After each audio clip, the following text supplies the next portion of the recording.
Bonjour et bienvenue. On se retrouve aujourd'hui à nouveau devant le Pi-Storm pour avancer avec ce projet. Donc, comme promis la semaine dernière, on va voir aujourd'hui comment l'optimiser. Je vous ai préparé plein de choses pour tout automatiser avec l'aide de Camille, donc une admin Unix qui m'a aidé sur quelques scripts. Et comme ça, on peut vous fournir une solution à peu près complète pour l'optimiser. Et il y a quand même un petit prérequis avant, c'est de partitionner le disque, mais la carte SD. Mais on va voir ça ensemble. Donc, on va pas attendre plus longtemps. J'ai pas le Wi-Fi dans cette pièce, donc je peux pas accéder le Pi depuis mon PC. Donc je vais emmener le Pi juste à côté de mon PC, juste pour le brancher électriquement. Et on va avancer, on va voir comment on va faire pour le rendre plus rapide. Le boot par défaut de ce Pi-Storm, et je l'ai mesuré actuellement pour arriver sur le kickstart qui est dans la machine, ça prend 28 secondes. Après l'optimisation, il est capable de charger son propre kickstart en 18 secondes. Donc, et en plus, le Pi-Storm, on n'a plus besoin de se connecter dessus pour faire halt, pour l'éteindre proprement. On a juste à éteindre l'Amiga et c'est fini. On va voir comment faire tout ça. Allons au PC. Voilà, le Pi-Storm est branché, mais on va pas le démarrer tout de suite. Pour l'instant, il va falloir s'occuper de redimensionner les partitions sur la carte SD. Donc pour ça, je vais le mettre dans ce petit adaptateur.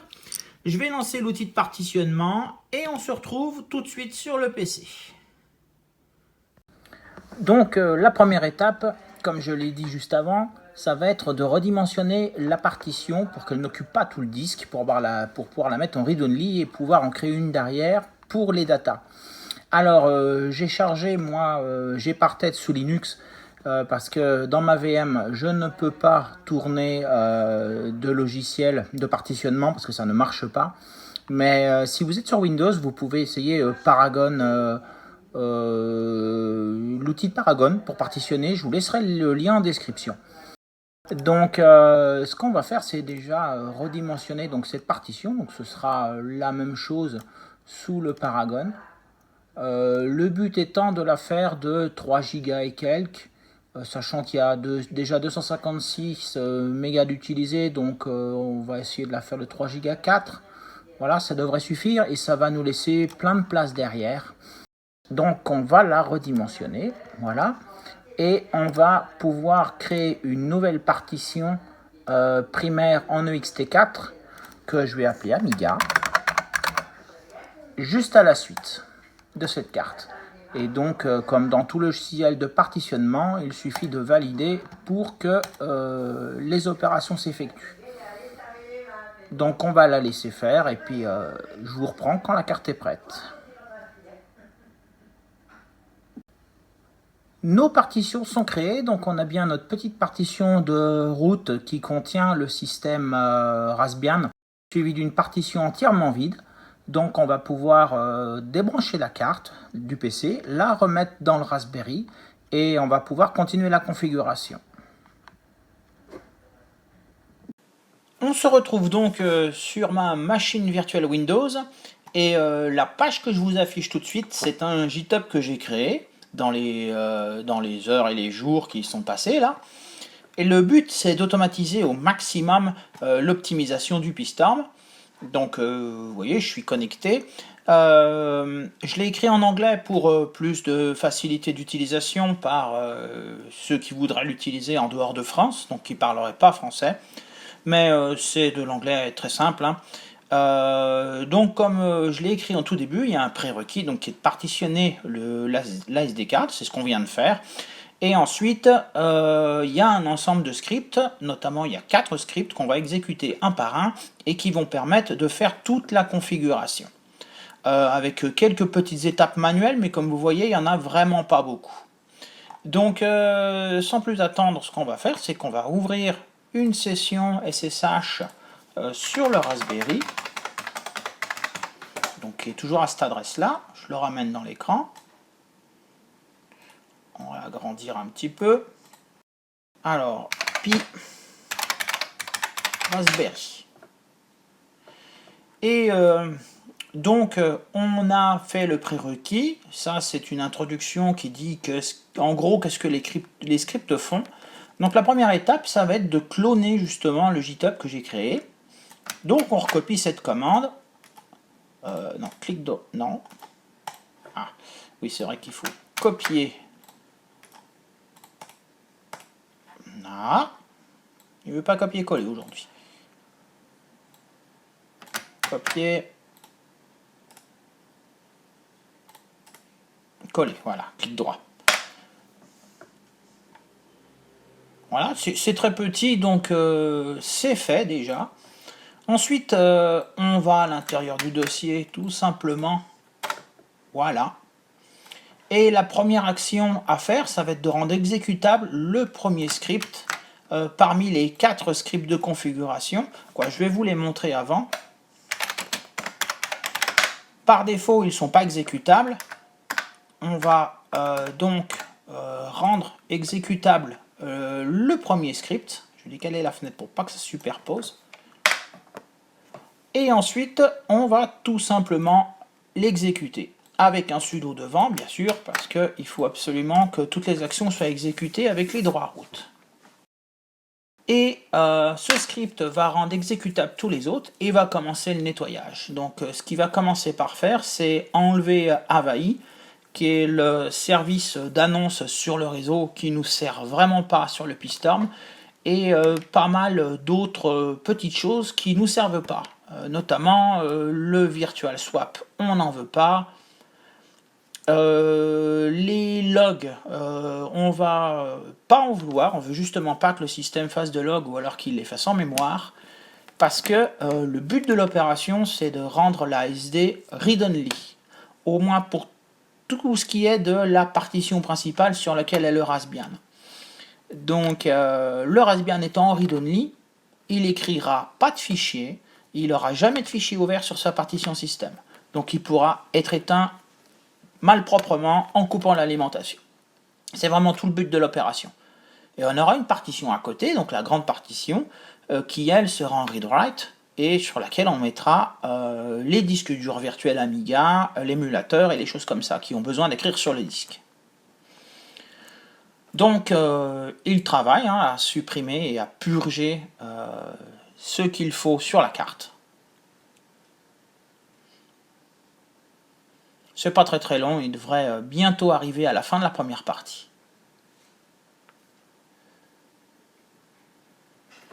Tant qu'il continue, on va voir la suite.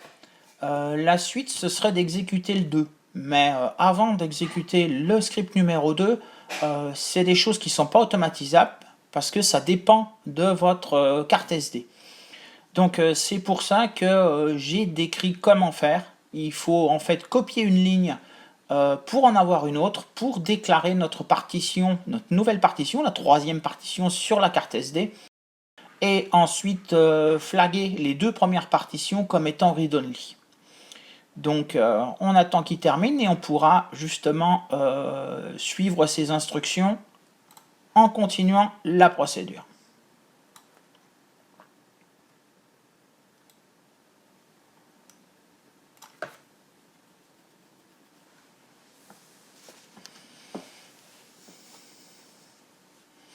Voilà, donc ça prend un petit peu de temps de désinstaller des paquets parce que je remplace le syslog-d par défaut par un syslog qui s'appelle BusyBox qui permet de générer les logs en mémoire et de ne pas les écrire dans /var /log. Donc le but étant de virer toutes les écritures sur le disque. Voilà, il a fini la première partie. Donc la deuxième partie, on va la faire. On va exécuter le deuxième fichier. Il va ne faire que prompter le fichier fstab, donc il vous l'édite en route. Donc ce qu'on va faire, c'est qu'on va faire des lignes ici. On va prendre la première ligne entière et on va la coller. Voilà. on sélectionne avec le clic gauche et on clique on copie avec le clic droit. C'est très simple. Et ensuite, je dis de faire un copier-coller parce que ce GUID là, il dépend de votre carte SD. Il dépend pas, donc je peux pas vous écraser le fichier avec une conf automatique parce que ça, c'est ce qui identifie que c'est votre carte SD. Donc ce qu'on va faire, c'est qu'on va définir la partition. Évidemment, outil. On va définir la partition 3. On va la mettre dans /mnt/amiga. Elle est en ext4, mais on doit lui rajouter ces deux paramètres-là, user et exec. C'est ce qui va donner le droit à l'utilisateur Pi d'écrire sur le disque et d'exécuter des choses sur le disque. C'est tout ce qu'il y a à faire pour cette première partie. Ensuite, si on scrolle un petit peu, on va revenir sur la partition boot. On touche pas à la proc, la boot ici, on va lui dire read only. Et sur la partition slash, donc la partition root, on va lui dire read only aussi. On a fini, on fait CTRL X pour sauvegarder et on confirme par oui. Voilà, on a terminé la partie la plus compliquée qui était d'updater le FSTab, qui est le descripteur des partitions du disque. Ensuite, on exécute le troisième fichier.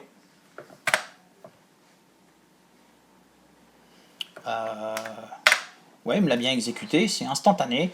Et le dernier, celui-là va prendre, avant que je le lance, si on regarde en arrière, ici on a notre dossier PiStorm qui contient notre émulateur qu'on a téléchargé la dernière fois. Ça va le déplacer sur la nouvelle partition qu'on vient de créer qui s'appelle Amiga. Donc on exécute. J'ai pas la commande, donc on va la copier.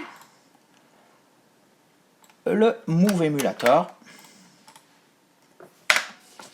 Et il va faire le travail. Maintenant, si on regarde ici, il a disparu le PiStorm. Par contre, si on regarde là, bien sûr, il est là. Il est là, notre émulateur PiStorm. Il est sur la deuxième partition qu'on a créée pour stocker les fichiers Amiga. Eh bien, donc au reboot, il faut savoir que le système va être en read-only. Donc si on a besoin à nouveau de l'exécuter, les scripts ont déjà installé tout ce qu'il fallait. Donc on aura après le reboot les commandes RW et les commandes RO qui permettent de passer à nouveau en read-write la partition root et de la remettre en read-only. Donc sudo reboot, c'est ce qu'on va faire. Et on va voir ce qui se passe. Donc ça me coûte mon SSH, on va attendre quelques secondes et on va se reconnecter.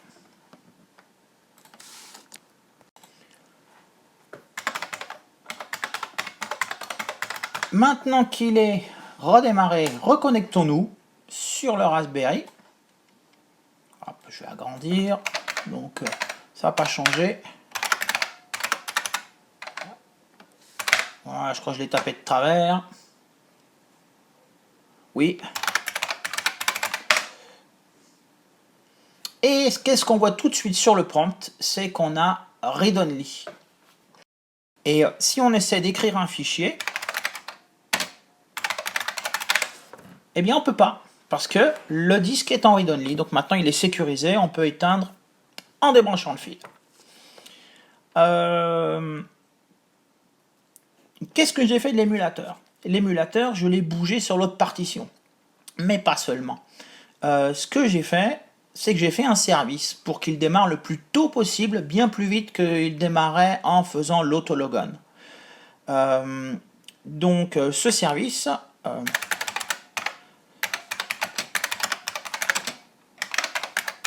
si on demande son statut, voilà, il est running. C'est le service qui s'appelle PiStorm. Et on a l'émulateur, donc qui est déjà en fonction. Un petit truc, si vous avez utilisé mon tuto de la dernière fois, il y a des petites choses qu'on va changer. Il faut faire le ménage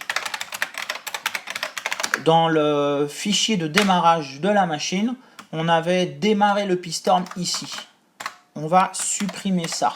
Voilà. Et parce qu'on n'a plus besoin de le démarrer comme ça, il démarre avec un service. Donc on sauvegarde avec CTRL X et on fait oui. Erreur d'écriture, oui, je suis bête. On va déjà faire RW. Voilà, histoire de passer en read write. Et ensuite on va aller modifier ce fichier. Voilà, pour enlever le démarrage automatique. Et on va faire dans Raspi Config, on va retourner dans les systèmes options. Et le login, on va désactiver l'autologon qu'on avait sélectionné la dernière fois. On va le remettre en console, pas d'autologon. Il n'y a pas besoin d'autologon, ça gagnera de la mémoire de ne pas avoir d'utilisateur connecté. Et le Pi donc aura plus de mémoire pour l'émulateur. Voilà, c'est tout prêt. Maintenant, on va pouvoir s'intéresser à autre chose, c'est-à-dire mettre des disques durs, des ROM et plein de choses sur ce Pi. Je vous retrouve tout de suite. Donc, on se retrouve un petit peu plus tard sur le Windows 10. J'ai préparé 2-3 choses à mettre sur le Pi-Storm. On va utiliser un nouveau logiciel qui est très pratique, qui s'appelle WinSCP. Je vous laisserai le lien en description pour pouvoir le télécharger. C'est un logiciel qui s'installe sur Windows et qui permet de faire plein de choses comme peut le faire Linux de base, notamment de transférer des fichiers avec une machine Linux. Donc j'ai installé l'outil, on va le lancer. Voilà, donc le but c'est de faire une connexion avec le Pi et on a une interface à la commandeur. Donc déjà on commence par se connecter en SCP. SCP c'est sur le port 22, c'est du SSH. Donc c'est déjà ouvert, donc normalement ça devrait marcher. Toujours la même adresse, il n'a pas changé. Je vais me connecter en tant que Pi. Voilà, et je vais ouvrir la connexion. Et on est dans le folder Home du Pi, donc comme on voit, on a le dossier Pi-Storm optimisation.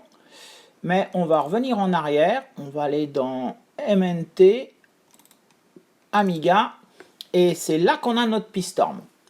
Alors, puisqu'on est directement sur le dossier de la carte SD du Raspberry Pi, on peut directement faire les actions ici. Donc, on va faire un répertoire.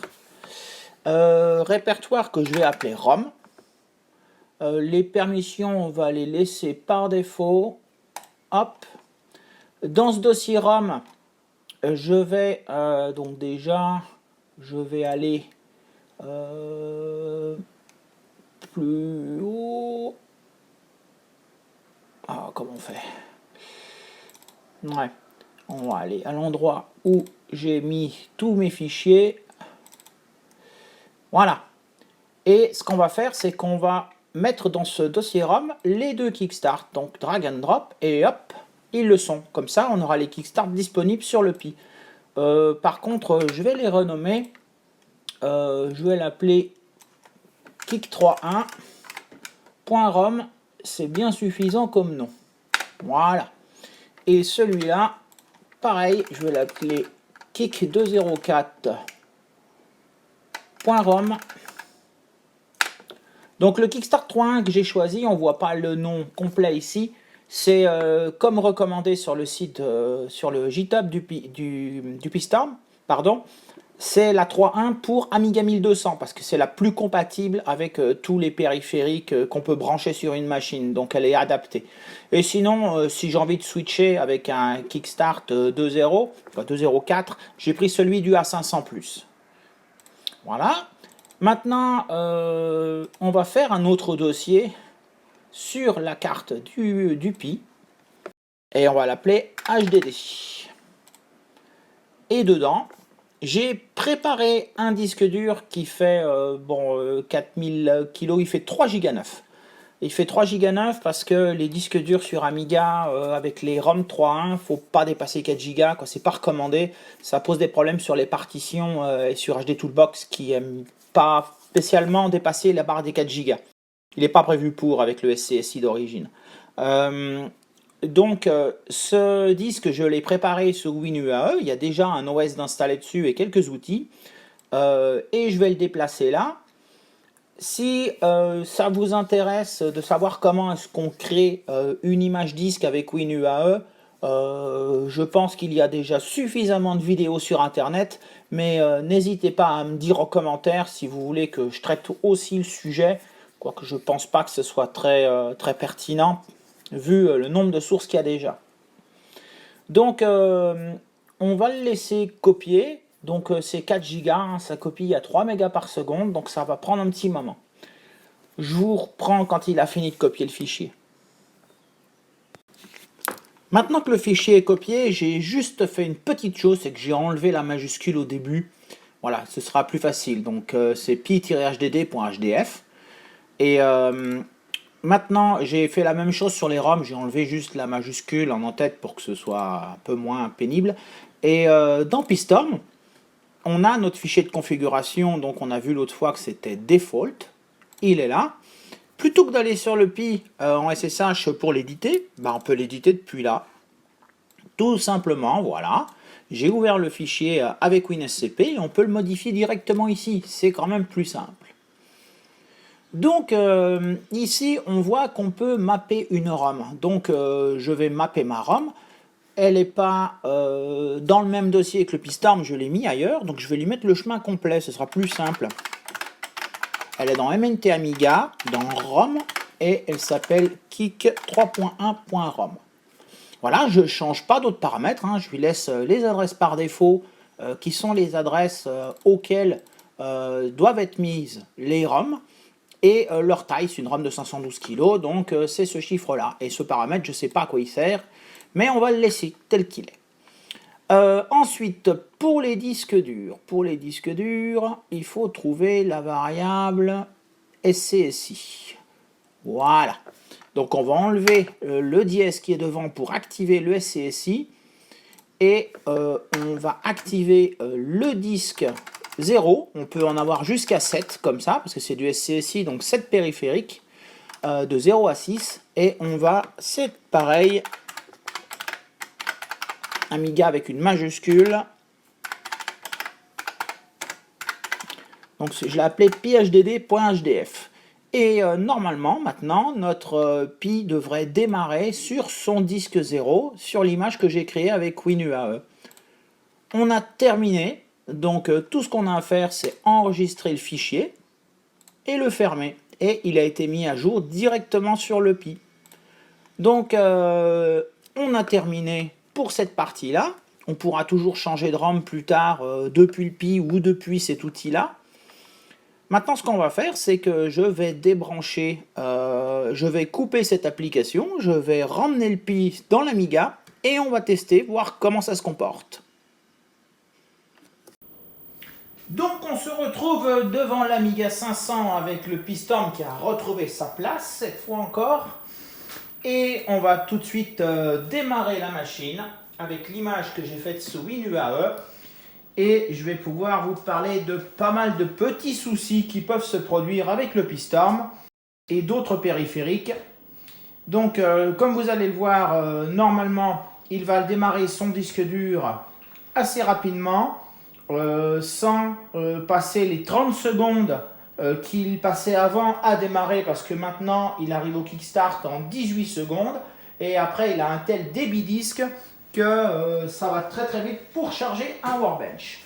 Donc un beau Workbench 3.1 que j'ai installé avec le Magic Workbench, donc MUI, j'ai mon directory Opus, j'ai tout ce qu'il faut pour extraire les archives, donc tout va bien.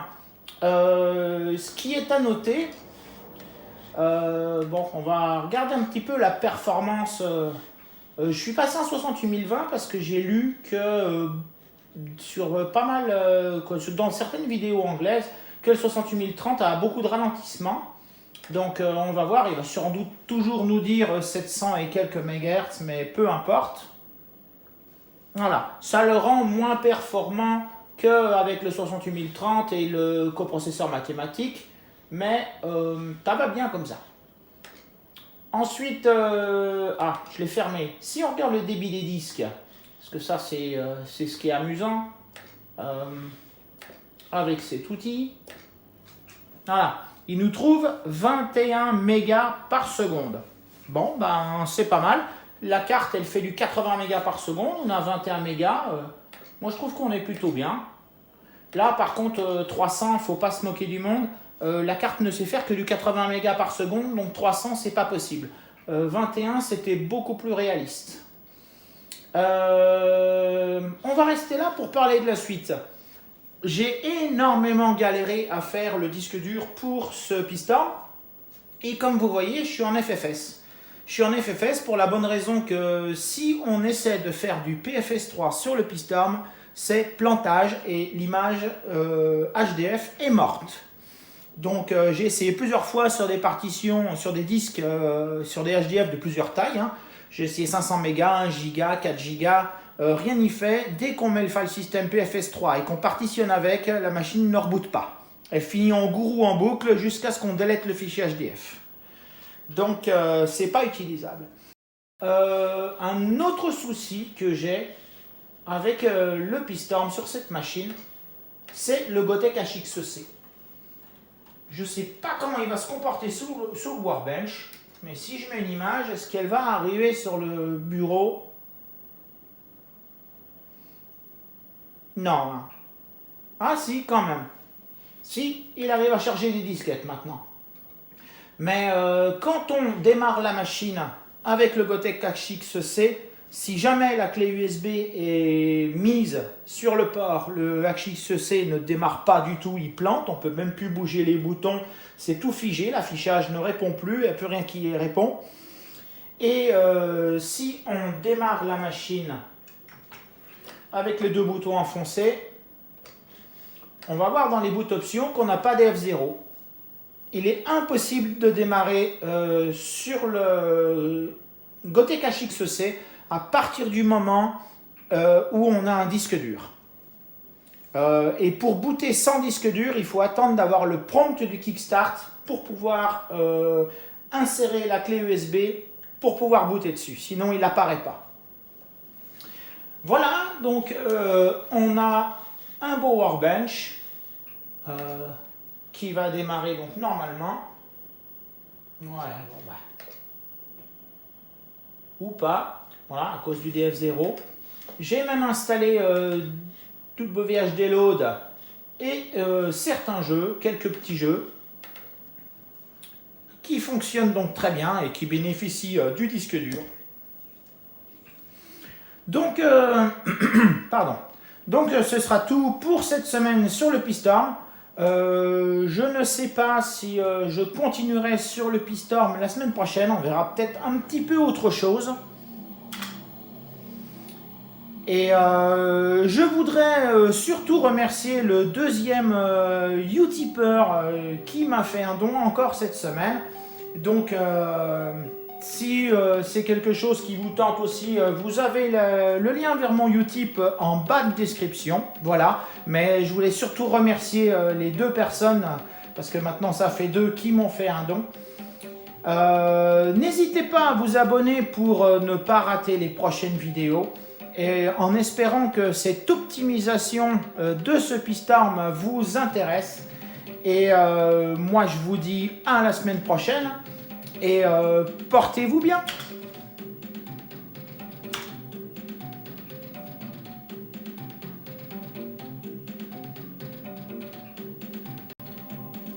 Mais avant de vous quitter, une petite chose, si on quitte ce jeu,